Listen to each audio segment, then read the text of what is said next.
కొత్తోళ్ళకి priority ఇస్తున్నది, పాతోళ్ళకి priority ఇవ్వట్లేదు, పాతోళ్ళని పక్క పెడుతుంది. అదనేది తప్పు. ఎందుకంటే రేపు పాతోళ్ళకి మనము ఎంపీటీసీలు కానీ జెడ్పీటీసీలు కానీ సర్పంచ్లు కానీ రావాల్సింది మీకే.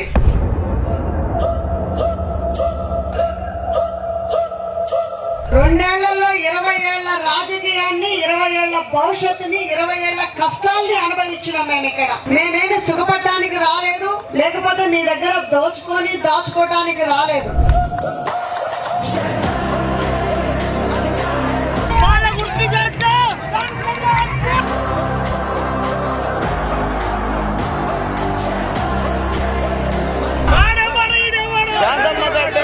పాలకుర్తి ప్రజల శ్రేయస్సు కోరుకునే వ్యక్తి అమ్మ ఝాన్సమ్మ గారికి పౌరసత్వాన్ని రాకుండా అడ్డుకుండా ఒక రాక్షసుడు అడ్డుకున్న వారసత్వాన్ని తీసుకొచ్చి నిలబెట్టిన ఘనత ఈ రోజు ఝాన్సీ రెడ్డి గారిది అని చెప్పవచ్చు.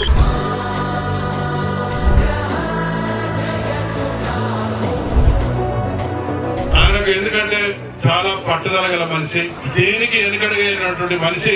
ఆమె దిగింది, నా పని కథమైందని చెప్పేసి అనుకున్నాడు దయాకర్. నేను పోయేదాన్ని అయితే ఆనాడు పౌరసత్వం రాకముందే వెళ్ళేదాన్ని. నాకు పౌరసత్వం రాకపోయినా వారసత్వం కోడల్ని పెట్టేదాన్ని కాదు. ఎవరైతే పంపించాలని ఉందంటారో వాళ్ళందరూ నిరాశ పడచ్చు.